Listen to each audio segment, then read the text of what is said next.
ان تک پہنچ چکے تھے۔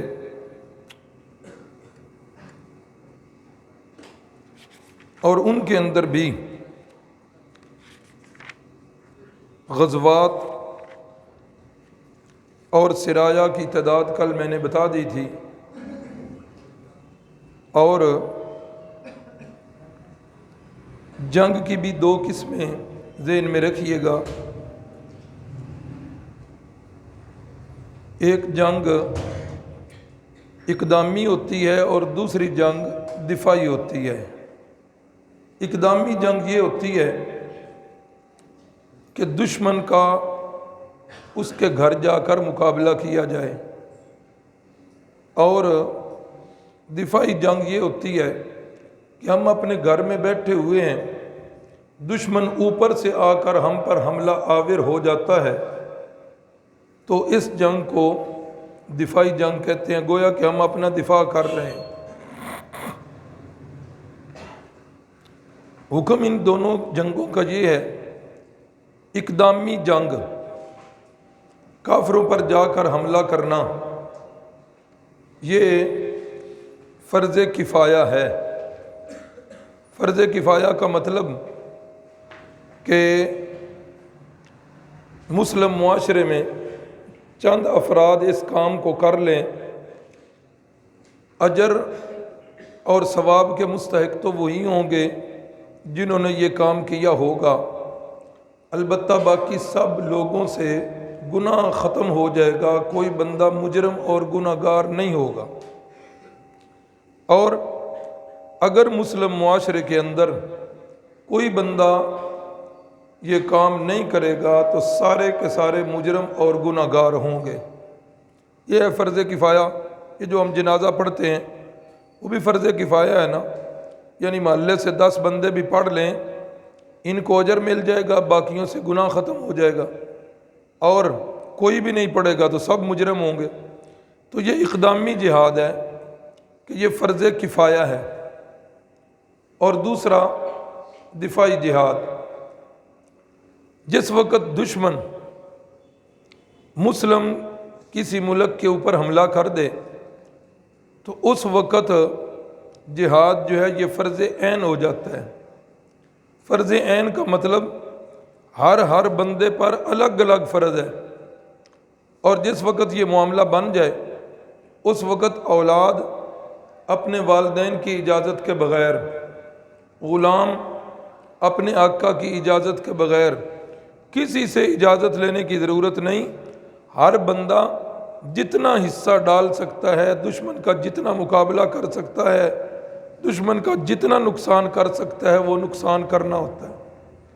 تو یہ اقدامی اور دفاعی جہاد یہ بھی میں نے بتا دیا۔ دین اسلام کے اندر جنگ کا وہ تصور نہیں جو یورپ کے ہاں پایا جاتا ہے۔ یورپ آج ایک طرف امن کی رٹ لگاتا ہے اور دوسری طرف اس کا منہ جو ہے دنیا کو تباہی میں دھکیلنے کی وجہ سے کالا ہو چکا ہے۔ رسول اللہ صلی اللہ علیہ وسلم کی یہ مدنی زندگی جو ہے، اس پر اگر ایک طائرانہ جائزہ لیں، نظر ڈالیں، تو یہ باتیں سامنے آتی ہیں کہ 13 سال تک مصیبتیں سہتے رہے، تکلیفیں اٹھاتے رہے، مشقتیں برداشت کرتے رہے، 13 سال تک کوئی جوابی قدم نہیں اٹھایا۔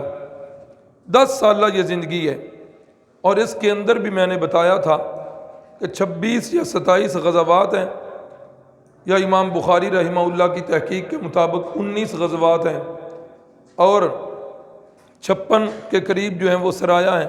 اور یہ یاد رکھیے، یہ اختلاف جو ہے نا تعداد میں، یہ کس وجہ سے ہے؟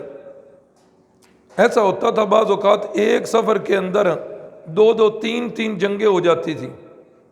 اب جنہوں نے ایک سفر شمار کیا انہوں نے تعداد کم لکھ دی، اور جنہوں نے ہر جنگ کو الگ الگ شمار کیا انہوں نے تعداد زیادہ لکھ دی، اس وجہ سے اختلاف ہو گیا۔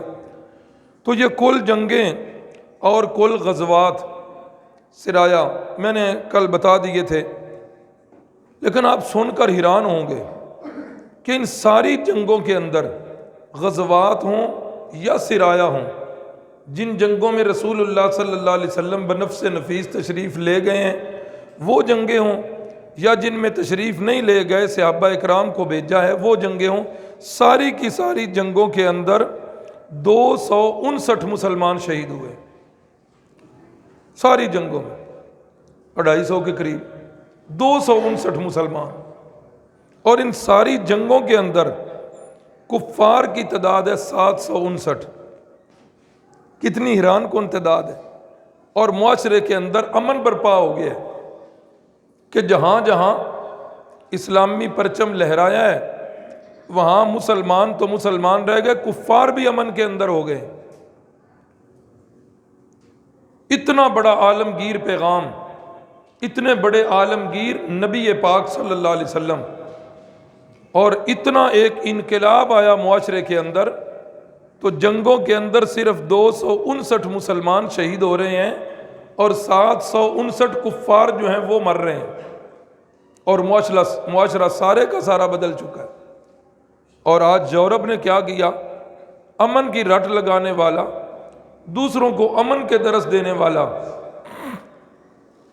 دو جو جنگیں لڑیں، جنگ عظیم عالمی، کتنے لوگ، لاکھوں لوگ لقمہ اجل بنے، لاکھوں لوگ معذور ہوئے، کتنی عورتیں بے سہارا اور بیوہ، کتنے بچے یتیم، تعداد ہی صحیح کسی کے پاس نہیں، اور تو اور رہ گیا۔ چلو وہ عالمی جنگیں وہ تو ہم نے کتابوں میں پڑھی، یہ بھی ہمارے پڑوس کے اندر کیا ہوا، 20 سال جنگ مسلط کی گئی ایک ایسی قوم پر جو قوم بالکل نہتی ہے، 30 سال پہلے ہی حالت جنگ کے اندر ہے، پوری دنیا میں ان کا خیر خواہ کوئی نہیں ہے، نہتے لوگ ہیں، اسلحہ ان کے پاس کوئی نہیں ہے، ٹیکنالوجی ان کے پاس کوئی نہیں ہے۔ اب سارے کہتے رہے کہنے والے کہ کیا کرو، مذاکرات کر لو، لیکن وہ جس طرح ہاتھی جو ہے بدمست ہو جاتا ہے نشے کے اندر، اسی طرح بدمست ہاتھی کی طرح اپنے سارے اتحادی ممالک کو لے کر چڑھائی کی افغانستان پر، اور کتنے لوگ وہاں لقمہ اجل بنے۔ نتیجہ کیا نکلا؟ کیا افغانستان فتح ہو گیا؟ نتیجہ یہی نکلا کہ اللہ نے اسلام کو غلبہ دیا اور کفر کا منہ کالا کیا۔ کہنے کا مقصد یہ ہے، اسلام کے اندر وہ تصور نہیں ہے۔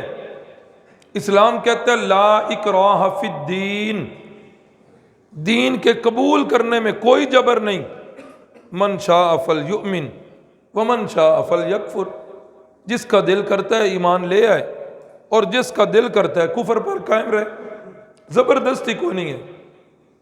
یہ آیت آ گئی تو یاد رکھیے بعض لوگ اس آیت کا غلط استعمال کرتے ہیں، لا اکراہ فی الدین، وہ کہتے ہیں دین کے اندر کوئی سختی نہیں۔ ہاں یہ بات نہیں ہے، لا اکراہ فی الدین کا مطلب دین قبول کرنے میں کوئی جبر نہیں ہے۔ جب دین میں آ جانا ہے تو دین اسلام کی ساری پابندیاں جو ہیں وہ تو قبول کر لی ہیں، تو اس لیے اسلام نے یہ تصور نہیں دیا کہ زبردستی لوگوں کو محکوم بنایا جائے، زبردستی لوگوں کو اسلام میں داخل کیا جائے، نہیں، یہ اسلام نے نہیں کیا۔ اسلام نے یہ کام ضرور کیا ہے کہ معاشرے میں امن کو برقرار رکھنے کے لیے جہاں بھی مسلمان فوج جاتی سب سے پہلا پیغام یہ ہوتا کہ اسلام قبول کر لو، ہمارے بھائی بن جاؤ۔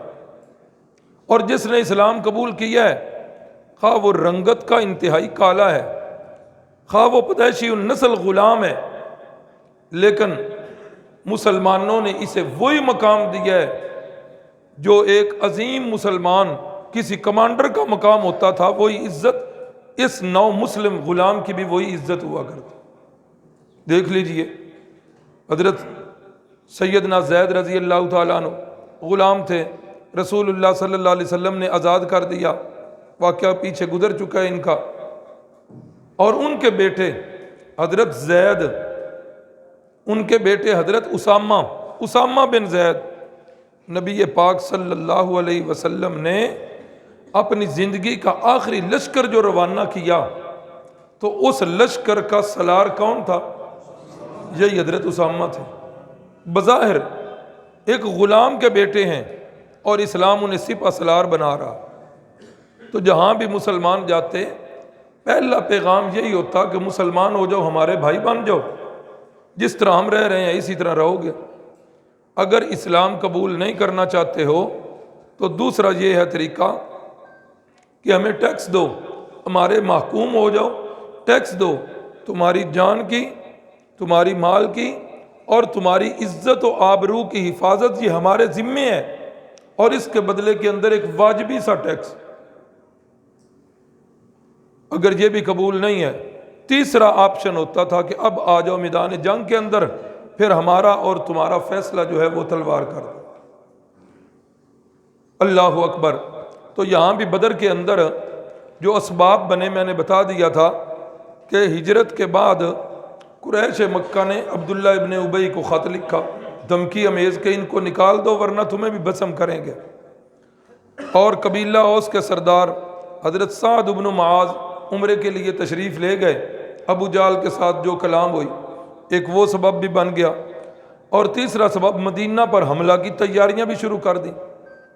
اور یہ یاد رکھیے، جب کوئی ساتھی پوچھتا ہے نا کہ سیرت کی کوئی کتاب بتائیں، اس کے لیے بھی ایک دفعہ سوچنا پڑتا ہے۔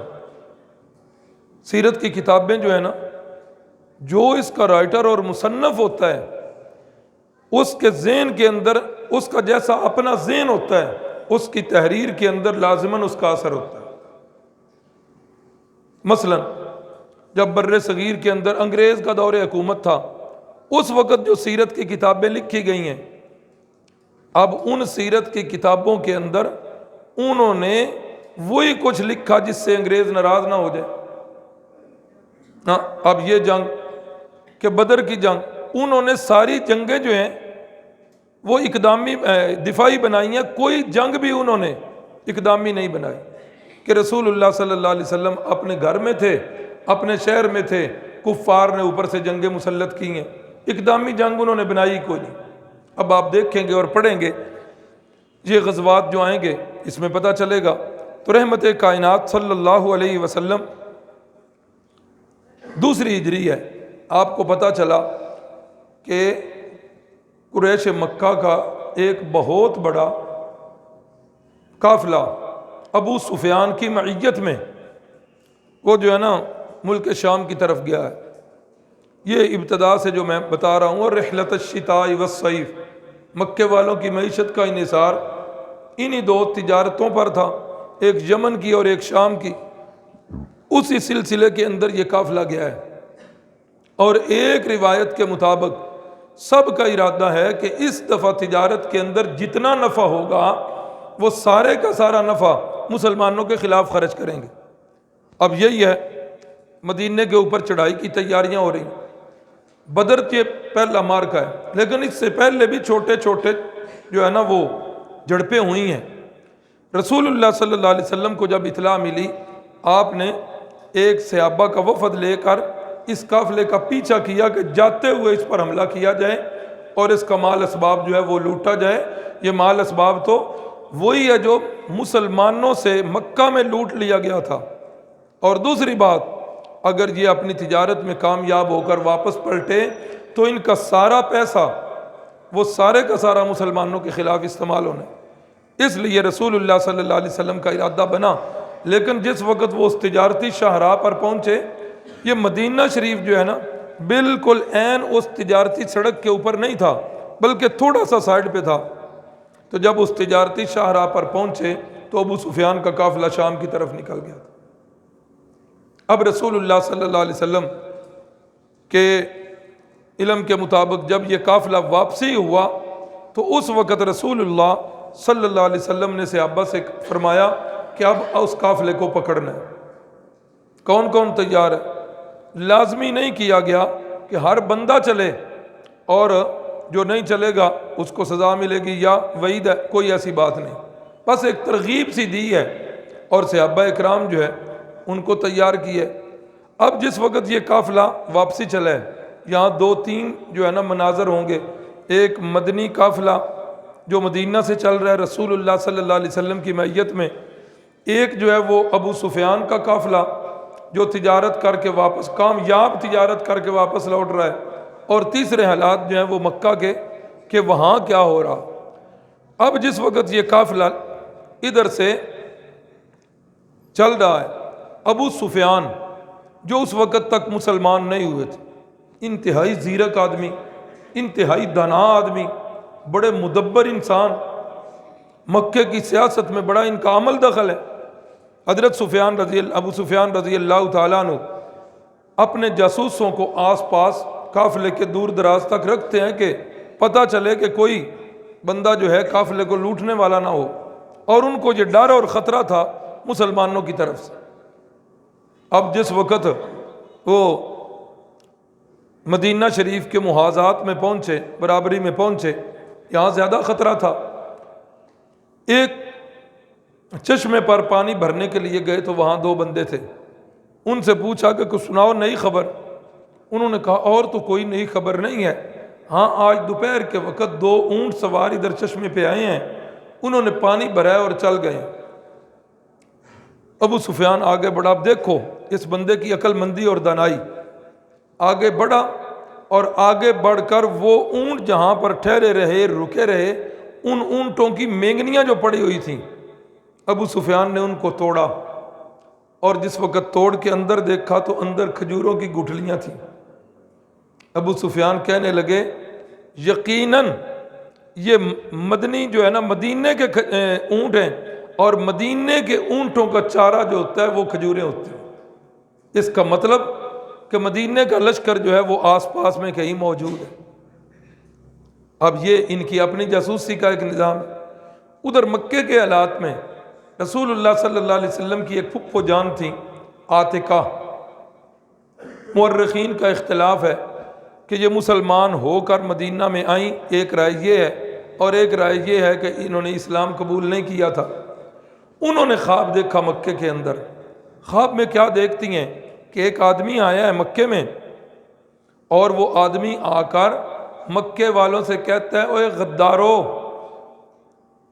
تیار ہو جاؤ، اپنی قتل گاہوں کی طرف جانے کے لیے تیار ہو جاؤ، 3 دن کے اندر اندر یہ کام کرو۔ پھر وہ بندہ بیت اللہ میں آیا ہے، بیت اللہ میں آ کر بھی وہ کہتا ہے غدارو، او محمد عربی صلی اللہ علیہ وسلم کے غدارو تیار ہو جاؤ اور 3 دن کے اندر اپنی اپنی قتل گاہوں پر پہنچ جاؤ۔ پھر وہی بندہ جبل ابو قبیس، یہ جہاں موجودہ حرم ہے نا، تو اس کے اس طرف جہاں وہ بادشاہوں کے محلات بنے ہوئے ہیں، اس جگہ لکھتے ہیں سیرت نگار کہ اس جگہ وہ پہاڑ تھا، اب تو وہاں پہاڑ نہیں رہ گیا، اس جگہ وہ چڑھا اور یہاں بھی اس نے یہی الفاظ دہرائے ہیں، لیکن یہاں ایک اضافی کام اس نے یہ کیا کہ ایک بہت بڑا پتھر لیا اور پتھر لے کر اس نے اوپر سے لڑکا دیا۔ اور یہ خواب کا واقعہ ہے، رسول اللہ صلی اللہ علیہ وسلم کی پھپھو جان خواب دیکھ رہے ہیں، اور وہ پتھر جو لڑکا تو وہ نیچے آ کر ریزہ ریزہ ہوا اور مکے کے ہر گھر کے اندر اس کے ذرات پہنچے۔ اب یہ رسول اللہ صلی اللہ علیہ وسلم کی پھپھو خواب دیکھ رہے ہیں۔ ادھر ابو سفیان جس وقت دیکھتے ہیں کہ آثار جو ہیں وہ ہمارے خلاف جا رہے ہیں، حالات جو ہیں وہ گڑبڑ ہیں، انہوں نے ایک بندہ زمزم غفاری کو کیا کیا، پیغام دے کر بھیجا کہ جلدی دوڑو اور مکے والوں کے پاس پہنچ کر انہیں کہو کہ مسلمان تمہارے قافلے کو لوٹ رہے ہیں، جتنی جلدی ہو سکتا ہے مکہ چھوڑ کے تو آ جاؤ، ورنہ تمہارا سارے کا سارا تجارت کا مال ختم۔ اور مکے کا کوئی گھر ایسا نہیں تھا جس نے اپنی انویسٹمنٹ اس تجارت کے اندر نہ کی، ہر گھر جو ہے۔ اب یہ بندہ جو ہے یہ ادھر سے دوڑ پڑا، ادھر کیا ہوا، رسول اللہ صلی اللہ علیہ وسلم کی پھپھو نے اپنا یہ خواب اپنے بھائی حضرت عباس رضی اللہ تعالیٰ عنہ کو بتایا۔ حضرت عباس نے جس وقت یہ خواب سنا تو انہوں نے اپنے ایک دوست کو بتایا، حضرت عباس بھی اس وقت مسلمان نہیں تھے، آتکا نے جب یہ خواب عباس کو بتایا تو ساتھ جو ہے نا یہ تاکید کی کہ یہ بتانا کسی کو نہیں. انہوں نے اپنے دوست کو بتایا اور تاکید کی بتانا نہیں کسی کو. تو یہ خواب چلتے چلتے پورے مکے میں پھیل گیا. دار الندوہ کے اندر قریش بیٹھے ہوئے ہیں، ابو جہل بیٹھا ہوا ہے، حضرت عباس جو ہیں وہ ادھر پہنچے ہیں. تو ابو جہل نے کہا عباس پہلے تو ہم تمہارے بنو ہاشم کے مردوں کے دعوی نبوت سے تنگ تھے. رسول اللہ صلی اللہ علیہ وسلم کی طرف اشارہ، ہم تو تمہارے مردوں کے نبی بننے سے تنگ تھے، اب سنا ہے تمہاری عورتوں نے بھی نبوت کے دعوے شروع کر دیے. اب کیا ہوا ہے؟ کہا وہ آپ کی بہن نے سنا ہے، خواب دیکھا ہے. پہلے اس سے کہ عباس کوئی جواب دیتے، اتنے میں ابو سفیان کا وہ بندہ جو ہے وہ پہنچا مکے میں، اور اس وقت کے حالات کے مطابق خطرے کی گھنٹی کی خبر بڑی عجیب، گریبان چاک کیا ہوا ہے، اونٹ کی ناک جو ہے اس کو کاٹا ہوا ہے، اونٹ کا خون نکل رہا ہے، اور اس نے لوگوں کو اکٹھا کر کے کہا کہ لوگوں مسلمان جو ہے وہ تمہارے قافلے کو لوٹنے لگے ہیں، جتنی جلدی ہو سکتا ہے پہنچ جاؤ. اب کیا ہوا؟ ابو سفیان نے اس بندے کو ادھر بھیجا، اور وہ جو مشہور شاہراہ تھی، مشہور رستہ تھا، اس رستے کو چھوڑ کر ایک غیر مشہور رستہ نیچے ساحل والا جو ہے اس کو اختیار کیا، تاکہ مسلمان اگر پہنچ بھی جائیں، پیچھا کریں بھی تو ہم نکل جائیں. اب ادھر سے مکے سے ایک لشکر جرار تیار ہو رہا ہے، اور اس لشکر کے اندر تقریباً مکے کا ہر بندہ جو ہے، ہر گھر سے افراد ہیں، تقریباً 1300 افراد جو ہیں مکی لشکر کے ہیں. 100 گھوڑے ان کے پاس ہیں، 600 زریں وہ ان کے پاس ہیں. جس وقت یہ تیاری ہو چکی ہے نا، قبیلہ بنو بکر، اس قبیلے کے ساتھ قریشیوں کی کھٹ بٹ چل رہی تھی. قبیلہ بنو بکر کے بارے میں مشورہ ہوا کہ ایسا نہ ہو ہم مسلمانوں کی طرف جائیں اور پیچھے سے یہ کفار یہ قبیلے والے جو ہیں یہ ہمارے اوپر حملہ کر دیں، اس کا کچھ حل کر کے جانا چاہیے. اب یہ مشورہ ابھی جاری ہے کہ اتنے میں شیطان لعین اس قبیلے کے سردار کی شکل جو ہے نا بنا کر وہ مسلمانوں کے قریش کے پاس آ گیا، اور کہنے لگا کہ میرے قبیلے کی طرف سے غمگین نہیں ہونا، اور میں میرا قبیلہ ہم تمہارے ساتھ ہیں، اور میں بھی تمہارے ساتھ چلوں گا. اب قریشی اس طرف سے بھی مطمئن ہو گئے. اب انہوں نے کیا کیا؟ انہوں نے وہ سارا لشکر تیار کر لیا، اور لشکر تیار کر کے اس کے اندر گانا بجانے والی عورتیں بھی ہیں، شراب کے سامان بھی ہیں، عیاشی کے سارے سامان ہیں، اور عیاشی کے یہ سارے سامان لے کر اکڑتے ہوئے تکبر کرتے ہوئے مسلمانوں کے خلاف چل پڑے. جس وقت کچھ آگے نکلے ہیں تو وہ ابو سفیان کا قافلہ جو ہے وہ بخریت مکے کے اندر پہنچ گیا. اب جس وقت وہ مکے کے اندر خریت سے پہنچ گیا، اب یہ مکی لشکر جو قریش کا تھا اس میں پھوٹ ہو گئی کہ یار جس کام کے لیے نکلے تھے وہ کام تو ہو گیا ہے، ہمارے قافلے کو لوٹا نہیں گیا، تو لہذا واپس چلتے ہیں.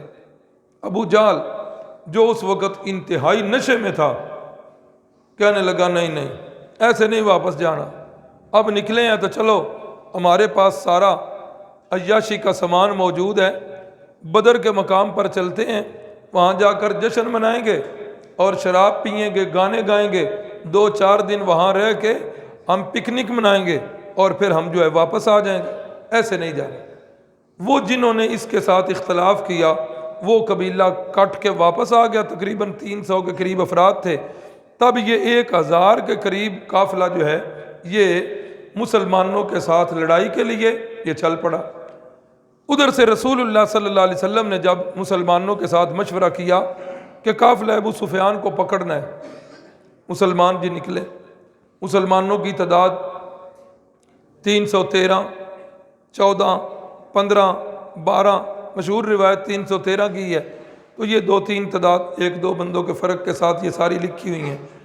تو رسول اللہ صلی اللہ علیہ وسلم مدینہ طیبہ سے نکل کر جس وقت 1-2 میل کی مسافت پر پہنچے تو اس وقت رسول اللہ صلی اللہ علیہ وسلم نے اپنے لشکر کی چھانٹی کی، اور چھانٹی کرتے ہوئے آپ نے فرمایا کہ 14 سال سے کم عمر بچے وہ جو ہیں وہ واپس چلے جائیں، ابھی ان کی عمر جو ہے وہ تھوڑی ہے، اور ایک روایت 15 کی بھی ہے، بہرحال جو بھی ہو، تو یہ کم عمر بچے ہیں، ادھر جنگ کے لیے جانا ہے، بچے جو ہیں وہ جنگ کے اندر کیا کریں گے، اس لیے وہ واپس چلے جائیں۔ اور یہیں وہ جو ہے نا معاملہ بنا، حضرت معاذ اور حضرت معوذ والا، وہ ایڑیوں کو اوپر کر کے کھڑا ہونے والا، تو یہ سارے واقعات اب اگر چیدہ بیان کیے جائیں اس کے لیے تو بڑا لمبا وقت ہے۔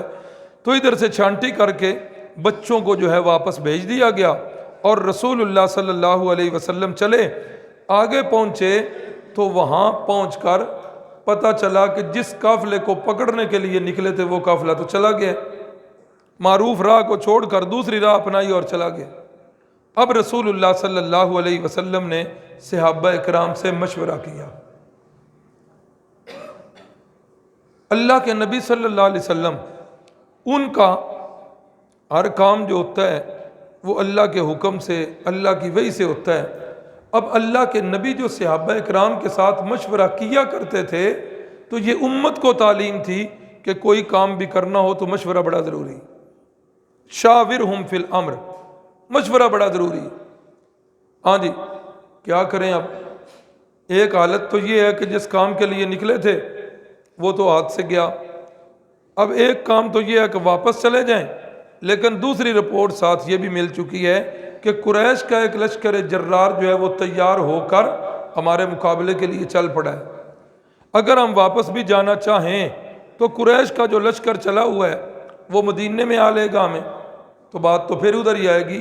کرنا ہے تو اب کیا کرنا ہے یہ آپ مشورہ دو۔ اب لشکر میں سیدنا صدیق اکبر اٹھے، انہوں نے اپنی جان نثاری کا ثبوت پیش کیا۔ پھر سیدنا فاروق اعظم اٹھے، انہوں نے اپنی جان نثاری کا ثبوت پیش کیا۔ رسول اللہ صلی اللہ علیہ وسلم نے پھر فرمایا بھئی مجھے مشورہ دو۔ حضرت مقداد رضی اللہ تعالی عنہ یہ اٹھے، فرمانے لگے یا رسول اللہ صلی اللہ علیہ وسلم، آپ مشورہ مانگ رہے ہیں، مشورہ یہ ہے کہ جو آپ کے دل میں آتا ہے وہ کر گزریے، ہم کسی معاملے میں آپ سے پیچھے نہیں ہٹیں گے، ہم حضرت موسیٰ علیہ السلام کے صحابہ کی طرح نہیں کریں گے کہ جنہیں حضرت موسیٰ علیہ السلام لے کر نکلے تھے جہاد کے لیے قوم عمالقہ کے ساتھ۔ تو حضرت موسیٰ علیہ السلام کے سامنے جب وہ قوم آئی تو ان کے جو ساتھی تھے انہوں نے کیا کیا تھا، بنی اسرائیلیوں نے، جس وقت اتنا بڑا لشکر دیکھا تو حضرت موسیٰ علیہ السلام سے کہنے لگے اے موسیٰ تھوڑا سا پرے ہو جاؤ نا، ہم آپس میں مشورہ کر لیں۔ حضرت موسیٰ علیہ السلام پیچھے ہٹ کے بیٹھے، اب حضرت انتظار کر رہے ہیں کہ مشورہ کر کے کچھ بتائیں گے۔ جب حضرت نے پیچھے مڑ کے دیکھا تو یہ سارے جو ہے نا الٹے پاؤں چل جانے لگے۔ او بھائی کدھر جا رہے ہو، کیا مشورہ ہوا ہے؟ اے موسیٰ مشورہ یہ ہوا ہے، تو دن رات کہتا ہے کہ میرا رب بڑا طاقتوں کا مالک ہے، وہ ہر چیز پہ غالب ہے، ساری قوتوں کا مالک وہ ہے، لہذا فَاذْهَبْ أَنْتَ وَرَبُّكَ فَقَاتِلَا إِنَّا هَاهُنَا قَاعِدُونَ، تو اور تیرا رب جا کر ان سے لڑو اور جہاد کرو، ہم وہاں بیٹھ کے تماشا دیکھتے ہیں۔ فرمایا یا رسول اللہ اصحاب موسیٰ کی طرح نہیں کریں گے، ہم جان نچھاور کریں گے، جو بھی آپ کے دل میں آتا ہے کر گزریے، ہم آپ کے پیچھے ہیں۔ رسول اللہ صلی اللہ علیہ وسلم نے پھر فرمایا بھائی مجھے کچھ مشورہ دو۔ اب قریشیوں کے انصار صحابہ کے سردار حضرت سعد بن معاذ رضی اللہ تعالیٰ عنہ کھڑے ہوئے۔ جس طرح مہاجر صحابہ میں حضرت سیدنا صدیق اکبر رضی اللہ تعالیٰ عنہ کا مقام ہے نا، اسی طرح انصار صحابہ میں حضرت سعد بن معاذ رضی اللہ تعالیٰ عنہ کا مقام، اور انہیں مہاجروں کا صدیق کہتے تھے اور انہیں انصار کا صدیق کہتے تھے، بڑا مقام۔ تو حضرت سعد بن معاذ اٹھ کر کہنے لگے یا رسول اللہ بات تو وہی ہے جس کی جو صحابہ اکرام نے کر دی ہے، انہوں نے ہمارے دل کی ترجمانی کی ہے، لیکن اس کے باوجود آپ مشورہ مانگ رہے ہیں، محسوس ایسے ہوتا ہے کہ شاید آپ ہم انصار سے ہماری رائے پوچھنا چاہتے ہیں۔ فرمایا ہاں میری مراد یہی ہے۔ فرمایا یا رسول اللہ صلی اللہ علیہ وسلم پھر آپ ایسا کریں کہ آپ ایک حکم کر گزریں، آپ ہمیں کہیں گے سمندر میں کودنے کا، یا رسول اللہ کوئی پیچھے نہیں رہے گا، برق الغمات تک پہنچنے کا حکم کریں گے، ہم ایک سے بڑھ کر ایک ادھر جائیں گے، آپ جو مال ہمارا لینا چاہیں وہ لے لیں، جو مال ہمیں دینا چاہیں ہمیں وہ دے دیں، لیکن وہ مال ہمیں زیادہ محبوب ہوگا جو آپ نے لیا ہوگا۔ یا رسول اللہ آگ میں کودنے کا بھی حکم کریں گے، اس بات پر تو جھگڑا ہوگا کہ پہلے میں کودوں یا دوسرا کہے گا پہلے میں کودوں، کوئی بھی پیچھے نہیں رہے گا۔ رسول اللہ صلی اللہ علیہ وسلم نے جس وقت یہ جذبات سنے تو رحمت کائنات صلی اللہ علیہ وسلم بہت خوش ہو گئے، اور صحابہ اکرام حضرت مقداد کے بارے میں دعائیں کی، حضرت سعد بن معاذ رضی اللہ تعالیٰ عنہ ان کو دعائیں دیں، اور آپ صلی اللہ علیہ وسلم نے فرمایا ٹھیک ہے۔ قرآن مجید کے اندر سورہ انفال میں یہ واقعہ بڑی تفصیل کے ساتھ جو ہے یہ موجود ہے۔ جس وقت رسول اللہ صلی اللہ علیہ وسلم بدر کے مقام پر پہنچے تو وہاں قریشیوں کا لشکر پہلے پہنچ چکا تھا، اور رسول اللہ صلی اللہ علیہ وسلم کے سپاہی چشمے پر جس وقت پانی بھرنے گئے تو وہاں دو بندے صحابہ اکرام کو مل گئے، صحابہ ان کو پکڑ کر لے آئے، رسول اللہ صلی اللہ علیہ وسلم حالت نماز میں تھے، صحابہ ان کو مار بھی رہے ہیں، پوچھتے ہیں کہ تم قریشیوں سے ہو؟ وہ کہتے ہیں نہیں ہم قریشیوں سے تو نہیں ہیں۔ تو پھر جس وقت ان کی پٹائی کرتے ہیں پھر مار کے ڈر سے وہ کہتے ہیں ہاں ہم قریشیوں سے ہی ہیں۔ رسول اللہ صلی اللہ علیہ وسلم نے سلام پھیرا اور حالت دیکھ کر آپ نے فرمایا کہ یار جب وہ سچ بولتے ہیں تو تم ان کی پٹائی کرتے ہو، اور جب وہ جھوٹ بولتے ہیں تو تم ان کو چھوڑ دیتے ہو، وہ بیچارے قریش کے ہیں نہیں ہیں۔ پوچھا کہ کون سے قبیلے سے ہو؟ جی فلاں قبیلے سے۔ فرمایا چھوڑ دو انہیں، بتاؤ قریشیوں کا لشکر، کہا جی وہ اس طرف پہنچ چکا ہے، کتنی تعداد ہے؟ کہا جی تعداد کا تو ہمیں پتہ نہیں، بندے بہت زیادہ ہیں۔ فرمایا اچھا یہ بتاؤ ان کی خوراک کا کیا نظام ہے، کس طرح وہ کھاتے ہیں، کیا ان کی خوراک ہے؟ کہا جی اونٹ کھاتے ہیں، ایک دن 10 اونٹ ذبح کرتے ہیں، دوسرے دن 9 اونٹ ذبح کرتے ہیں، اور اس طرح وہ اپنے خوراک کا نظام چلا رہے ہیں۔ رسول اللہ صلی اللہ علیہ وسلم نے صحابہ سے فرمایا کہ ان کی تعداد 900 سے اوپر ہے اور 1000 سے نیچے، 1000 اور 900 کے درمیان ان کی تعداد، یعنی ایک بندہ تقریباً 100 بندے تقریباً ایک اونٹ جو ہے وہ کھا سکتے ہیں، اس حساب سے رسول اللہ صلی اللہ علیہ وسلم نے بتایا ان کی تعداد اتنی ہے۔ ادھر تعداد کتنی ہے جی؟ مسلمانوں کے لشکر کی تعداد میں نے بتا دیا 313 تعداد تھی مشہور روایت کے مطابق، اور مسلمانوں کے پاس صرف 2 گھوڑے ہیں۔ ادھر کتنے گھوڑے تھے؟ کتنے؟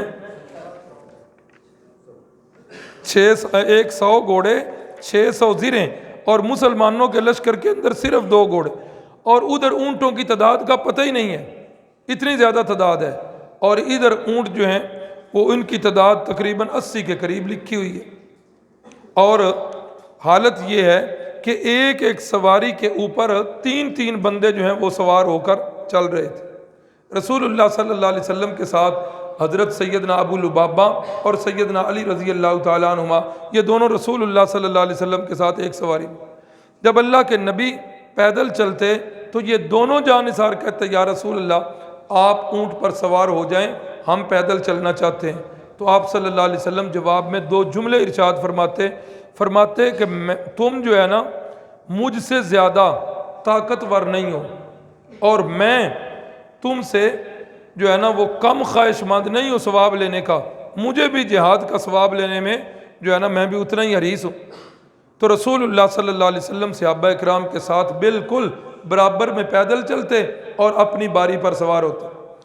تو جس وقت یہ قافلے آمنے سامنے پہنچ گئے، قریش چونکہ اس مقام پر پہلے پہنچے تھے، قریشیوں نے یہ کیا کہ جنگ کے لیے جو پختہ زمین تھی اس پر قبضہ کر لیا، پکی زمین، اور پکی زمین جنگ کے لیے بڑی مفید ہوتی ہے۔ وہ جو چشمہ تھا وہاں کنواں تھا اس پر بھی انہوں نے قبضہ کر لیا، چشمے پر بھی قبضہ اور پکی زمین پر بھی قبضہ۔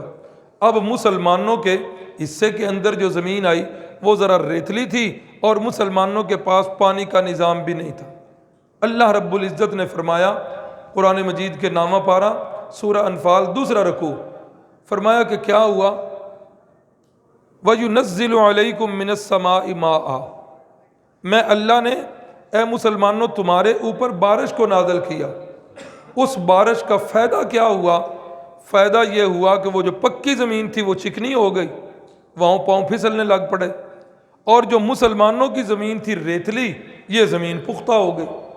بارش کے دوران مسلمانوں نے یہ کیا، چھوٹے چھوٹے گڑھے کھود لیے اور پانی کو سٹاک کر لیا، جانوروں کے لیے، اپنے وضو کے لیے اور اپنے غسل کے لیے۔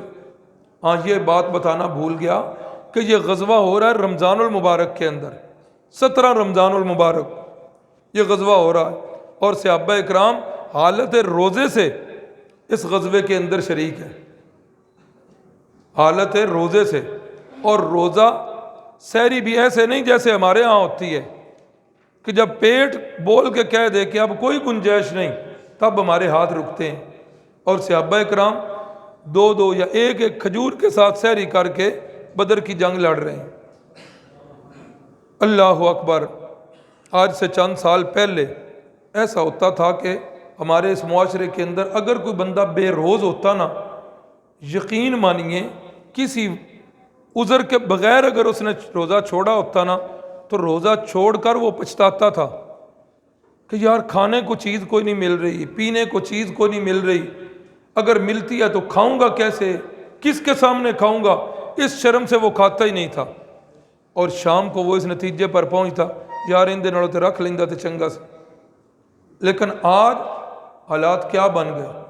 ایک ہے روزہ نہ رکھنا، میں بیمار ہوں اسلام رخصت دیتا ہے، میں مسافر ہوں اسلام رخصت دیتا ہے، روزے کی رخصت ہے لیکن رمضان کے آداب یہ میرے اوپر پھر بھی لازم ہے کہ میں نے روزہ نہیں رکھا ہوا، لیکن روزے کا ادب یہ ہے کہ کسی بندے کے سامنے کھانا پینا نہیں ہے، یہ روزے کا ادب ہے، اور یہ مجبور پر بھی لازمی ادب ہے۔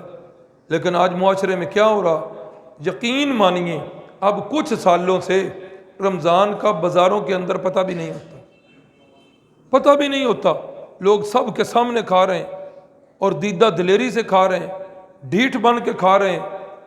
اور ہمارے بھی شاباش ہے کہ ایک بندہ نیکی کا کام کرے، سنت کا احیاء کرے، سنت کو زندہ کرے، تو ہماری زبانوں سے جملے نکلتے ہیں، ہم اس پر جملے کستے ہیں، ہم اس کو تانے دیتے ہیں، لیکن معاشرے کا کوئی بندہ حرام کام کر رہا ہے تو اس کے لیے کوئی جملہ ہی نہیں نکلتا اور نہ کوئی اس کو پوچھنے والا ہے۔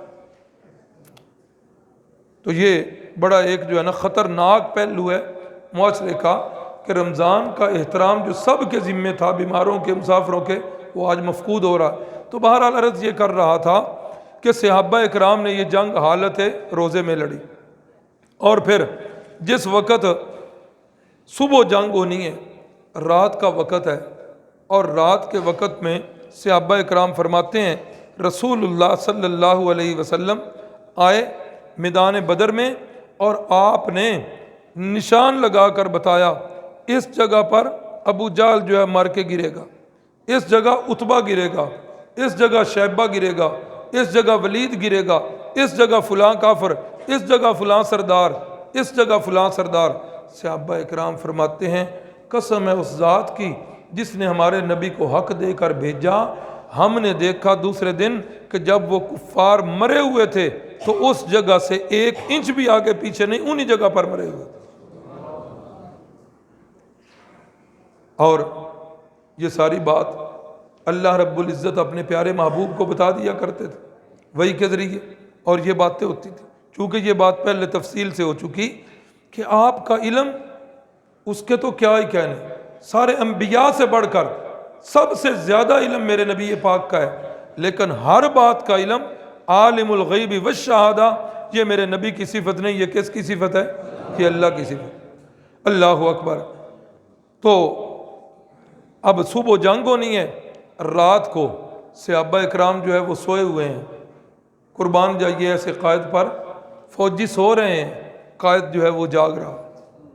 بڑے ہی بہادر تھے رسول اللہ صلی اللہ علیہ وسلم۔ وہ غزوہ احد آگے آ جائے گا کہ تیروں کی بچھاڑ جس طرف سے ہے اللہ کے نبی ادھر چل رہے ہیں۔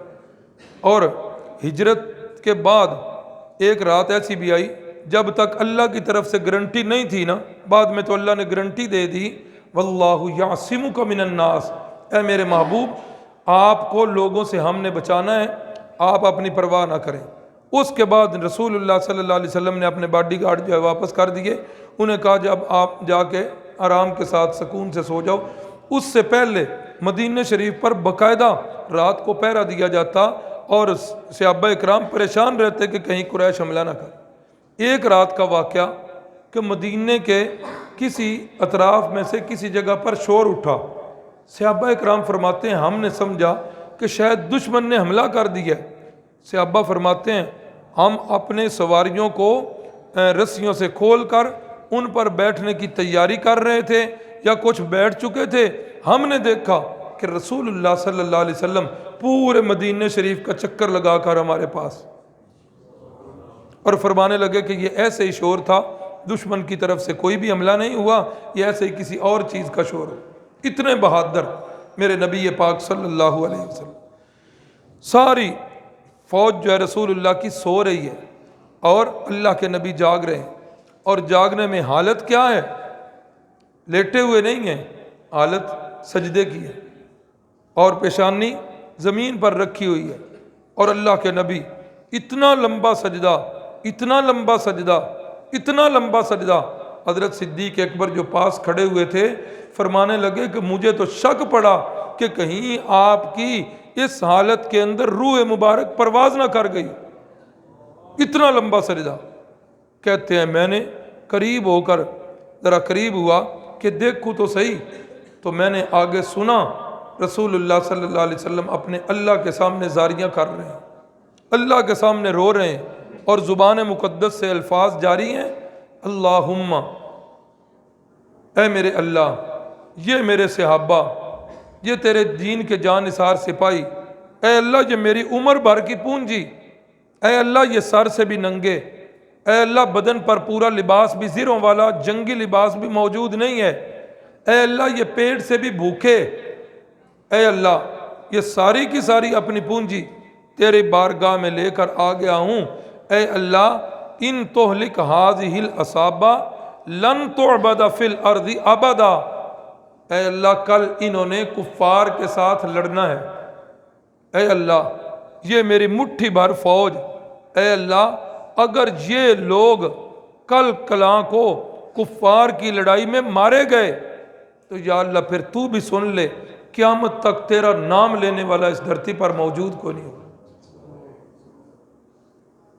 اللہم ان تہلک ہذہ العصابہ لن تعبد فی الارض ابدا۔ وہی بات جو کل ہوئی تھی کہ اگر رسول اللہ صلی اللہ علیہ وسلم کے صحابہ نعوذ باللہ معاذ اللہ دین اسلام سے پھر گئے تو پھر ہمارا اسلام جو ہے وہ تو یقیناً نہیں ہے۔ اللہ کے نبی اسی بات کی طرف اشارہ کہ اللہ اگر یہ وفات پا گئے، یہ شہید ہو گئے، پھر قیامت تک تیرا نام لینے والا باقی کو نہیں رہے۔ امیر شریعت سید عطا اللہ شاہ صاحب بخاری اللہ ان کی قبر کو منور فرمائے، فرماتے تھے غالباً شمائل ترمذی ایک کتاب ہے امام ترمذی رحمۃ اللہ علیہ نے لکھی ہے، اس کے اندر رسول اللہ صلی اللہ علیہ وسلم کی عادات، آپ کے خصائل، آپ کی ساری جسمانی جو ہے نا وہ حیت، اور آپ کے ساری جو ہے نا وہ تفصیل کے ساتھ اس میں موجود ہے۔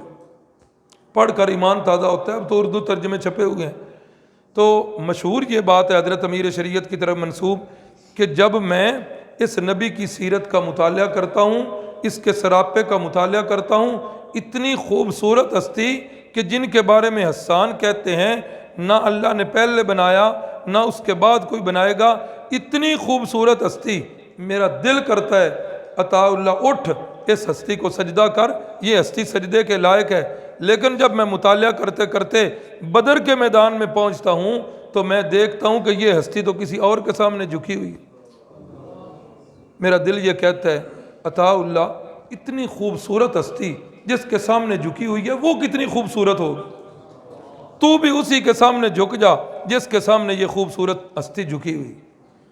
ساری رات رسول اللہ صلی اللہ علیہ وسلم اللہ کے ساتھ باتیں کر رہے ہیں، اللہ کے ساتھ ہم کلام ہیں، اور رسول اللہ صلی اللہ علیہ وسلم کے سپاہی اور صحابہ اکرام جو ہے وہ سو رہے ہیں۔ صبح جس وقت ہوئی، اب یہ لمبا واقعہ سنتے رہتے ہیں آپ رمضان میں علماء سے اور خطباء سے، تو صبح جس وقت ہوئی تو اس وقت جنگ شروع ہوئی۔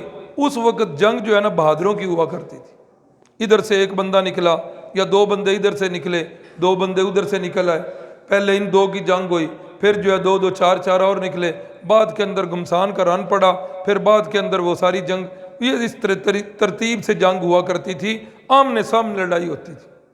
اب تو وہ بٹنوں کی جنگ ہے نا کہ ادھر بیٹھے ہوئے ہیں، بٹن دبایا اور ایٹم گرا اور بم گرے اور تباہیاں ہو گئیں، یہ بزدلوں والی جنگیں ہیں۔ اس وقت بہادروں کی جنگ ہوا کرتی۔ تو اب دوسرے دن جس وقت جنگ ہوئی تو اللہ رب العزت نے اپنے پیارے محبوب کی دعا کو قبول کرتے ہوئے اللہ رب العزت نے کیا کیا؟ اللہ نے مسلمانوں کی نصرت کے لیے اللہ نے آسمانوں سے فرشتے نازل کر دیے۔ اور قرآن مجید کے الفاظ ہیں اذ تستغیثون ربکم، اے میرے محبوب جب آپ رب سے مدد طلب کر رہے تھے۔ اللہ کے نبی کس سے مدد مانگ رہے ہیں؟ ہاں آج میرے ماحول معاشرے میں یا رسول اللہ مدد کے الفاظ بھی سننے میں آ جاتے ہیں، یا علی مدد کے الفاظ بھی سننے میں آ جاتے ہیں۔ دیکھنا تو چاہیے حضرت سیدنا علی المرتضیٰ نے مدد کس سے مانگی ہے، رسول اللہ صلی اللہ علیہ وسلم نے مدد کس سے مانگی ہے، اتنی بڑی ہستیوں نے جس سے مدد مانگی ہے تو وہ رب کتنا بڑا مددگار ہے۔ تو لہذا رسول اللہ کی یہ سنت ہے، سیدنا علی المرتضیٰ کی سنت ہے کہ مدد جب بھی مانگنی ہے تو کس سے؟ ایک حدیث کے واضح الفاظ ہیں، رحمت کائنات سے آپ بھی سے فرما رہے ہیں اذا استعنت فاستعن باللہ، جب بھی تو مدد مانگے تو کس سے مدد مانگ؟ اللہ سے۔ اب جو لوگ یہ نعرے لگاتے ہیں یا رسول اللہ مدد کے یا علی مدد کے، اب آپ خود دیکھ لیجئے قرآن مجید کیا کہہ رہا ہے، میرے نبی کی تعلیمات کیا ہیں، اور آج ہم کدھر جا رہے ہیں۔ قرآن کے الفاظ پڑھ رہا ہوں، سورہ انفال ہے، 9واں پارہ ہے، فرمایا اذ تستغیثون ربکم، جب تم اے میرے محبوب آپ بھی اور آپ کے جانثار صحابہ بھی، تم سارے کس سے مدد مانگ رہے تھے؟ اٹھائیے قرآن پڑھیے اس کا ترجمہ، کوئی قید نہیں میں لگاتا کہ کون سے مکتبہ فکر کا ترجمہ لو، جس مکتبہ فکر کا دل کرتا ہے ترجمہ لے لو اور اس کا ترجمہ پڑھو، کیا معنی ہے اس کا؟ تستغیثون ربکم، جب تم اللہ سے مدد طلب کر رہے تھے، فاستجاب لکم، اللہ نے تمہاری دعاؤں کو سن لیا، اللہ نے تمہاری دعاؤں کو قبول کر لیا۔ اور یہ یاد رکھیے گا میرے نبی پاک صلی اللہ علیہ وسلم نے زندگی میں بے شمار دعائیں کی ہیں اور اللہ نے بے شمار دعائیں قبول کی ہیں، بلکہ بعض اوقات ایسا بھی ہوتا تھا کہ اللہ کے نبی صلی اللہ علیہ وسلم دعا کر رہے ہوتے تھے، ابھی وہ دعا کے الفاظ مبارکہ پورے منہ مبارک سے نکلے نہیں ہوتے تھے کہ اللہ رب العزت اس کی قبولیت کر دیتے تھے۔ بے شمار دعائیں ہیں۔ صحابی رسول اللہ صلی اللہ علیہ وسلم جمعہ کا خطبہ دے رہے ہیں، صحابی اٹھ کھڑے ہوئے، یا رسول اللہ بندے بھی مارے جا رہے ہیں، مویشی بھی مارے جا رہے ہیں، کوئی چارہ نہیں، کوئی کچھ نہیں، قحط کا سماں ہے، کچھ بھی نہیں بندوں کے کھانے کے لیے، مویشیوں کے کھانے کے لیے، اللہ کی بارگاہ سے دعا کریں کہ اللہ رب العزت رحمتوں کا نزول فرما دے۔ رحمت کائنات صلی اللہ علیہ وسلم نے جمعے کے خطبے میں دعا کی، ابھی جمعے کا خطبہ جمعے کی نماز نہیں ہوئی کہ بارش جو ہے چھم چھم برس رہی ہے اور پوری مدینے کی بستی کو بادلوں نے گھیر لیا۔ اور صحابہ اکرام فرماتے ہیں کہ ہم بارش سے بچتے ہوئے، اپنے کپڑے بھیگتے ہوئے ہم اپنے گھروں کو جا رہے تھے۔ کیسے قبول ہوئی؟ جمعے والے دن بارش، ہفتے کو، اتوار کو، سوموار، منگل، بدھ، جمعرات، پھر اگلا جمعہ آ گیا، اللہ کے نبی صلی اللہ علیہ وسلم کھڑے ہیں، وہی صحابی پھر کھڑے ہو گئے، یا رسول اللہ پہلے بارش نہ ہونے کی وجہ سے مر رہے تھے، اب پانی کی زیادتی کی وجہ سے مر رہے ہیں، دعا کیجئے گا اللہ رب العزت اب اس بارش کو روک لے۔ حدیث میں ہے رسول اللہ صلی اللہ علیہ وسلم نے اللہ سے دعا کی اور انگلی مبارک کے یوں اشارے کیے، اللہم حوالینا ولا علینا، جس جس طرف انگلی کا اشارہ کرتے بادل پھٹ کے ٹکڑے جو ہے ادھر جا رہے ہوتے۔ کئی دعائیں صحابی ہیں، کہتے ہیں یا رسول اللہ غالباً حضرت سعد کا واقعہ، غالباً انہی کا واقعہ ہے کہ حضرت سعد رضی اللہ تعالیٰ عنہ کی والدہ نے بھوک ہڑتال کر دی تھی، بارگاہ رسالت مآب میں یا رسول اللہ دعا کر دیں، اور غالباً اسی کے ساتھ ملتا جلتا واقعہ حضرت ابو ہریرہ کا بھی ملتا ہے تو رسول اللہ صلی اللہ علیہ وسلم نے ہاتھ مبارک اٹھائے، انہوں نے گھر کی طرف دوڑ لگا دی۔ رستے میں پوچھنے والوں نے پوچھا کیوں دوڑ رہے ہو اتنا تیز؟ کہا دیکھنا چاہتا ہوں میں پہلے پہنچتا ہوں یا اللہ کے نبی کی دعا پہلے پہنچتی۔ بے شمار دعائیں ادھر نکلی ہیں زبان مقدس سے، ادھر سے پوری ہوئی ہیں، جیسے یہاں بدر میں۔ لیکن کچھ دعائیں ایسی ہیں اللہ کے نبی نے وہ دعائیں کی ہیں، اللہ رب العزت نے کئی حکمتوں کے پیش نظر اللہ نے وہ دعائیں قبول نہیں کی۔ مثلا پیچھے گزر چکا، سگے چچا کے لیے دعائیں کر رہے ہیں، ابو طالب کے لیے کہ اللہ اس کو ہدایت دے دے، محنت بھی کر رہے ہیں، دعا بھی کر رہے ہیں، لیکن اللہ یہ بتانا چاہتے ہیں کہ یہ میری صفت ہے، فعال لما یرید، میں جس کام کا ارادہ کرتا ہوں کر گزرتا ہوں۔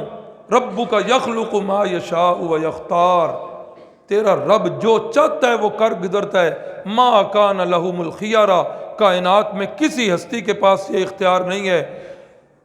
اور ایک جگہ فرمایا لا یسأل عما یفعل وہم یسألون، وہ اللہ جو چاہے اس سے پوچھنے والا کوئی نہیں، جو چاہے کرے، اور کائنات میں ہر کسی سے وہ اللہ پوچھنے والا۔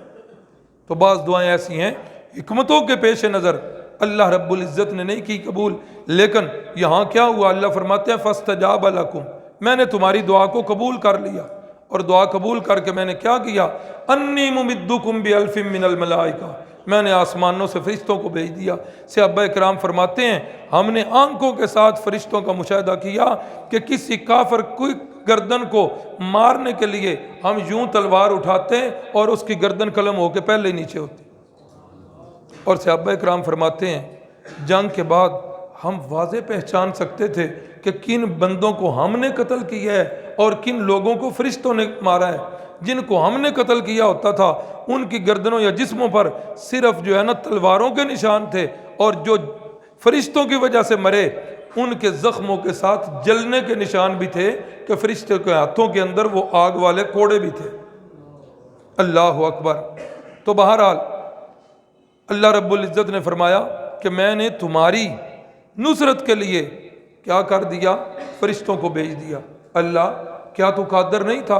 تو کون کہہ دیتا مسلمان غالب ہو جاتے، کفار مغلوب ہو جاتے، تو کون کہہ کر بھی یہ کام کرنے پر قادر تھا، پھر ایسا کیوں ہوا؟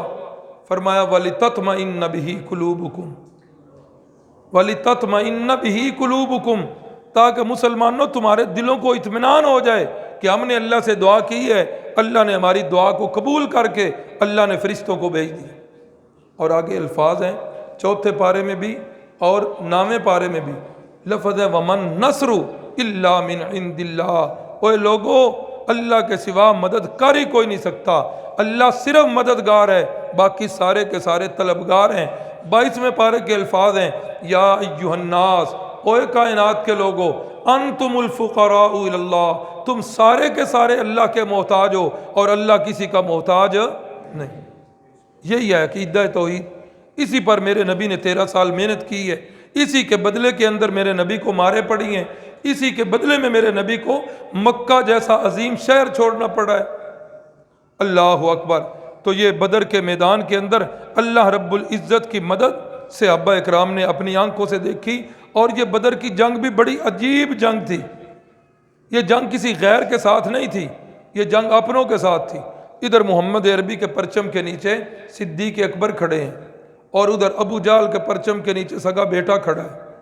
ادھر رسول اللہ صلی اللہ علیہ وسلم کے پرچم کے نیچے ولید کھڑا ہے، اور ادھر اللہ کے ابو جہل کے پرچم کے نیچے ابو جندل کھڑا ہے، سگے بھائی ہیں دونوں۔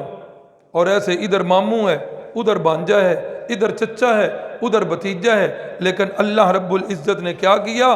اللہ نے اپنے نبی کے دین کو غالب کیا۔ اللہ اکبر۔ اور فرمایا یہ غالب کیسے ہوا؟ اللہ فرماتے ہیں یہ میری مدد کی وجہ سے ہوا۔ نتیجہ کیا نکلا؟ نتیجہ یہ نکلا کہ اللہ رب العزت فرماتے ہیں کم من فئۃ قلیلۃ غلبت فئۃ کثیرۃ باذن اللہ۔ کئی دفعہ لوگوں ایسا بھی ہوتا ہے چھوٹی سی جماعتیں بڑی بڑی فوجوں پر غالب آ جاتی ہیں، آتی ہیں کہ نہیں آتی؟ ابھی ہم نے اپنے پڑوس میں نہیں دیکھ لیا، پوری دنیا ایک طرف تھی اور وہ افغانستان کے مسلمان بیچارے وہ ایک طرف تھے، اللہ نے کیسے ان کو غالب کر دیا۔ اچھا جی، نتیجہ یہی نکلا کہ وہ سارے کے سارے کفار مارے گئے۔ اور مرنے کے بعد جس دن اگلا دن ہوا، رسول اللہ صلی اللہ علیہ وسلم نے گنتی کی، 70 کے قریب قریش جو ہے نا وہ بڑے بڑے صنادید، بڑے بڑے قریشیوں کے سردار وہ مارے گئے، اور 70 کے قریب جو ہے وہ قیدی ہو گئے۔ اتنے ہی قیدی، اتنے ہی مارے گئے۔ رسول اللہ صلی اللہ علیہ وسلم نے وہ جتنے مارے گئے تھے ان ساروں کی لاشوں کو پکڑا، اور پکڑ کر بدر کے کنارے پر ایک کنواں تھا، اس کنویں کے اندر ان کی جو ہے نا لاشوں کو ڈال دیا۔ اور آپ صلی اللہ علیہ وسلم تیسرے دن، بخاری کی حدیث کے الفاظ ان کا ترجمہ کر رہا ہوں، تیسرے دن اللہ کے نبی صلی اللہ علیہ وسلم اپنی سواری پہ سوار ہوئے اور سوار ہو کر اس جگہ پر پہنچے جہاں ان کی لاشیں جو ہیں کنویں کے اندر پھینکی گئی تھیں۔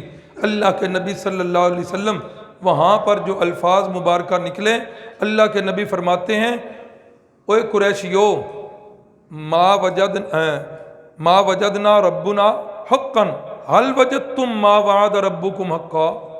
اللہ نے ہمارے ساتھ جو وعدہ کیا تھا وہ تو پورا ہو گیا۔ کون سا وعدہ تھا؟ فتح کا، نصرت کا، وہ وعدہ پورا ہو گیا۔ حل وجدتم ما وعد ربکم حقا، جو تمہارے ساتھ اللہ نے وعدہ کیا تھا وہ بھی پورا ہوا ہے کہ نہیں ہوا؟ یعنی تمہیں عذاب مل رہا ہے کہ نہیں ملا؟ بخاری کی حدیث کے الفاظ ہیں، حضرت فاروق اعظم بول پڑے، اور مسند احمد کی حدیث کے الفاظ ادھر جمع کسی ہے، قالو، بہت سارے صحابہ بول پڑے، اتکلم اجسادا لا ارواح لہا۔ اور یہ یاد رکھیے گا، ہمیشہ سوال وہیں ہوتا ہے جب معاملہ روٹین سے ہٹ کے ہو۔ جب بھی معاملہ روٹین سے ہٹے گا، آپ روزانہ نمازی ہیں، مسجد میں نماز پڑھنے کے لیے آئیں گے، کوئی بھی نہیں آپ سے پوچھے گا۔ جس دن آپ مسجد میں نہیں آئیں گے نماز پڑھنے کے لیے، اس دن لوگ پوچھیں گے خیریت تو ہے جی؟ روزانہ آپ دکان کھولتے ہیں، کوئی نہیں پوچھے گا۔ آپ ایک دن دکان نہ کھول لیں، بندے پوچھیں گے جی دکان کیوں نہیں کھولی؟ روٹین سے جب ہٹ کے معاملہ، اللہ کے نبی روزانہ ظہر اور عصر کی 4 رکعت پڑھاتے ہیں، کبھی کسی نے سوال نہیں کیا، ایک دن 4 کی بجائے 2 پڑھا دی ہیں۔ حضرت ذوالجدین اٹھ کے کھڑے ہو گئے، اقصرت الصلاۃ ام نسیت یا رسول اللہ، یا رسول اللہ نماز کم ہو گئی ہے کہ آپ بھول گئے ہیں؟ اپنی جگہ پہ شاید آ جائے گا۔ تو بتا یہ رہا ہوں، جب معاملہ روٹین سے ہٹ کے ہو اس وقت ذہن میں سوال ہوتا ہے۔ حضرت فاروق اعظم اور دیگر صحابہ اکرام نے سوال کیا، یا رسول اللہ اتکلم اجسادا لا ارواح لہا، اللہ کے نبی ایسے جسموں سے آپ باتیں کر رہے ہیں جن جسموں کے اندر روح موجود ہی نہیں ہے، یہ تو مارے گئے ہیں، اور جب بندہ مرتا ہے اس کی روح نکل جاتی ہے، نیک ہے تو علیجین میں، برا ہے تو سجین میں۔ یا رسول اللہ ان سے آپ باتیں کر رہے ہیں۔ معلوم کیا ہوا، اللہ کے نبی کی تعلیم نہیں تھی کہ جو بندہ مر جائے وہ بات کو سنتا ہے، صحابہ کا یہ عقیدہ نہیں تھا۔ اگر رسول اللہ صلی اللہ علیہ وسلم کی یہ تعلیم ہوتی تو سوال ہوتا، یا صحابہ اکرام کا یہ عقیدہ ہوتا تو سوال ہوتا؟ کبھی نہ ہوتا۔ روٹین سے ہٹ کے ایک معاملہ ہو رہا ہے، صحابہ پوچھ رہے ہیں، یا رسول اللہ صلی اللہ علیہ وسلم اتکلم اجسادا لا ارواح لہا، ایسے جسموں سے کلام کر رہے ہیں جن کے اندر روح موجود نہیں۔ آپ صلی اللہ علیہ وسلم نے فرمایا، بخاری کی حدیث کے الفاظ پڑھ رہا ہوں، اے عمر انہم لیسمعون الآن ما اقول لہم، اے عمر جو کچھ اس وقت میں ان سے کہہ رہا ہوں یہ تم سے زیادہ سن رہے ہیں، جو کچھ میں اس وقت ان سے کہہ رہا ہوں یہ تم سے زیادہ سن رہے ہیں۔ اب حدیث کے الفاظ پہ غور کریں، حدیث بیان کر کے نا بخاری میں جہاں پر یہ حدیث ہے، اگر آپ متن کا مطالعہ کریں گے، حدیث کے راوی کہتے ہیں قال قتادہ، حدیث کے راوی حضرت قتادہ فرماتے ہیں احیاہم اللہ، اس وقت اللہ رب العزت نے ان مردوں کو زندہ کر دیا تھا، نقمتن و حسرتن و ندمتن، تاکہ اللہ کے نبی کی کلام ان کو سنائی جائے، ان کی حسرت اور ندامت کے اندر انہیں اور زیادہ اضافہ ہو، اور اللہ نے ایک لمحے کے لیے ان کو زندہ کر دیا تھا۔ اب یہاں سے ایک مسئلہ چل پڑا، یہ مردے سنتے ہیں کہ نہیں سنتے؟ پرسوں وہ حدیث بخاری کی میں نے سنائی تھی، جب رسول اللہ حضرت سعد کے گھر گئے ہیں، اللہ کے نبی بھی زندہ موجود ہیں دنیاوی زندگی کے ساتھ، حضرت سعد بھی ہیں، درمیان میں صرف ایک دروازہ ہے، حضرت سعد جواب دے رہے ہیں، اللہ کے نبی صلی اللہ علیہ وسلم اس جواب کو سونا نہیں رہے۔ لوگوں نے آج یہ عقیدہ بنا لیا کہ زندہ جو ہے وہ اتنا نہیں سنتا جتنے مردے کے کان تیز ہو جاتے ہیں۔ فتویٰ نہ ہم نے لگانا ہے لوگ لگاتے ہیں ہمارے اوپر، لیکن ہماری عادت نہیں، نہ ہی اتنا علم ہے، ہم تو خود طالب العلم ہیں، لیکن ایک تحقیق اس معاملے کے اندر کریے گا کہ وہ یہ ہے کہ صحابی راوی حدیث فرماتے ہیں اللہ نے ان کو زندہ کر دیا تھا، ایک جواب، اور دوسرا خود اس حدیث کے الفاظ رسول اللہ فرماتے ہیں انہم، بے شک یہ سارے مردے نہیں، یہ نہیں آپ نے فرمایا کہ سارے مردے، لِأَنَّ الْمَوْتَ نہیں، لِأَنَّهُمْ یہ والے مردے، لا یسمعون سارے نہیں، یہ والے، اور صرف سن رہے ہیں، بولتے نہیں ہیں، دیکھتے نہیں ہیں، صرف سن رہے ہیں، ما اقولو جو میں کہہ رہا ہوں، تمہاری کلام نہیں، واحد متکلم کا صیغہ، اور الآن اب یہ کتنی قیدیں آ گئیں، یہ مردے سارے نہیں، سنتے ہیں دیکھتے نہیں، میری بات ہے تمہاری سب کی نہیں، اور اس وقت کی بات ہے سب کی نہیں، لیکن پھر بھی اس وقت خاموشی ہو گئی۔ یہ معاملہ چلتے چلتے رسول اللہ صلی اللہ علیہ وسلم کی وفات کے بعد اماں جان حضرت عائشہ صدیقہ رضی اللہ تعالی عنہا کے پاس پہنچا، اسی بخاری میں جہاں یہ موجود ہے، آگے اسی اگلے صفحے پر یہ روایت ہے، اماں جی سے حضرت عبداللہ ابن عمر نے فرمایا اماں جان رسول اللہ صلی اللہ علیہ وسلم نے بدر والے دن مردوں کے ساتھ باتیں کی ہیں، مقصد یہ تھا کہ اگر مردے سنتے نہیں تو اللہ کے نبی کی وہ باتیں جو ہیں ان کا کیا مطلب؟ تو اماں جی نے جواب دیا، اماں جی نے فرمایا اللہ کے نبی قرآن کے خلاف نہیں کہہ سکتے، قرآن کہہ رہا ہے اِنَّكَ لَا تُسْمِعُ الْمَوْتَىٰ وَمَا أَنْتَ بِمُسْمِعٍ مَّن فِي الْقُبُورِ، اے میرے محبوب پیغمبر آپ بھی اپنی بات مردوں کو نہیں سنا سکتے، اور قبر میں پڑے ہوئوں کو آپ بھی اپنی بات نہیں سنا سکتے۔ اللہ اکبر، اللہ اکبر۔ اس کے بعد کسی صحابی کا کوئی اختلاف نہیں رہ گیا، مسئلہ تو اتنا سا تھا، اب لوگوں نے اس کو رنگ دے کر پتہ نہیں کیا کیا بنا دیا، اور اس مسئلے کو اہل سنت کی پہچان بنا دیا۔ خیر یہ اتنی وضاحت تھی جو میں نے کر دی۔ اگلی بات، بدر کی جنگ ہو گئی، رسول اللہ صلی اللہ علیہ وسلم نے ایک موقع پر بدر کے صحابہ کا مقام بیان کیا اور فرمایا قد اطلع اللہ علی اہل بدر، اللہ نے بدر میں شریک ہونے والے صحابہ اکرام کے دلوں کو جھانک لیا، دلوں کو جھانک لیا۔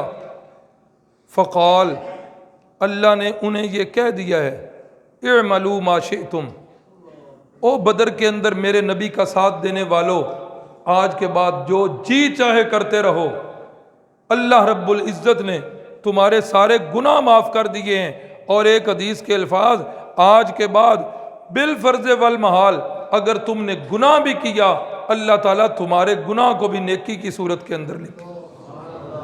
یہ بدر والوں کا مقام ہے، اتنا مقام صحابہ اکرام میں کسی اور کو نہیں ملا۔ لیکن آج حیرانگی ہوتی ہے، جس وقت محرم کا مہینہ آتا ہے، کربلا کے شہداء بڑا مقام ہے، ان کے مقام میں کوئی بحث ہی نہیں ہے۔ سیدنا حسین رضی اللہ تعالیٰ عنہ پر جو ظلم و تشدد کیا اور جو ان کے قاتل ہیں جہنمی لعنتی، اس کے اندر کوئی بحث نہیں، لیکن بدر کے شہداء کے اتنے فضائل بیان کرنا کہ شہداء بدر کے جو ہے فضائل وہ نیچے ہو جائیں، یہ کام ہے۔ شہداء کربلا کے اتنے فضائل بیان کرنا کہ وہاں بدر کے شہداء کو لوگ بھول جائیں۔ بھائیو رسول اللہ فرما رہے ہیں کہ بدری صحابہ کے دلوں کو اللہ نے جھانک کر دیکھ لیا تھا، اور اللہ نے فرمایا ہے کہ آج کے بعد جو جی چاہے کرتے رہو، آج کے بعد تمہیں کوئی جو ہے نا وہ نقصان نہیں ہو۔ اور یہ مقام اس کے بعد جو رسول اللہ صلی اللہ علیہ وسلم کے ساتھ جنگوں میں شریک تھے، اس کے بعد یہ مقام کسی اور جنگ کے شہداء کو نہیں ملا، کسی اور جنگ کے شریکوں کو نہیں ملا، اتنا اونچا مقام ہے یہ بدر کا۔ تو اس لیے کہ یہ کفر اور اسلام کی پہلی جنگ تھی، اور اس جنگ کے بعد تو کفار کا زور ٹوٹ گیا تھا، اس جنگ کے بعد تو بہت سارے لوگوں نے اسلام قبول کرنا شروع کر دیا تھا، کفر کا زور مٹ چکا تھا، ختم ہو چکا تھا، کفر کی کمر ٹوٹ گئی تھی۔ یہی وجہ کہ ابو سفیان جو واپس زندہ بچ کر چلے گئے تھے، انہوں نے کہا تھا جب تک میں بدر کے اپنے جو مقتول ہیں ان کا میں نہیں لوں گا انتقام، اس وقت تک کھاؤں گا پیوں گا نہیں۔ سارے ساتھی میرے مارے گئے، کمر ٹوٹ گئی تھی ان کی۔ اس لیے اللہ رب العزت نے قرآن مجید کے اندر جہاں جنگ بدر کی جنگ کا بیان کیا، وہاں اس دن کو کہا یوم الفرقان۔ کیا لفظ آیا؟ یوم الفرقان۔ فرقان کا معنی حق اور باطل کے درمیان فرق کرنے والا دن۔ اس دن کی یہ جو ہے نا عظمت ہے کہ اللہ نے اسے حق اور باطل کے درمیان فرق کرنے والا دن کہا ہے۔ اور یہ کیوں کہا ہے؟ اس لیے کہ یہ اسلام کا عظیم معرکہ تھا، اس نے کفار کی جو ہے نا وہ قوت اس کو توڑ دیا تھا۔ تو اس جنگ سے ہمیں سبق کیا ملا؟ اس جنگ سے سبق یہ ملا کہ ظاہری اسباب پر ایک مسلمان کی نظر نہیں ہوتی۔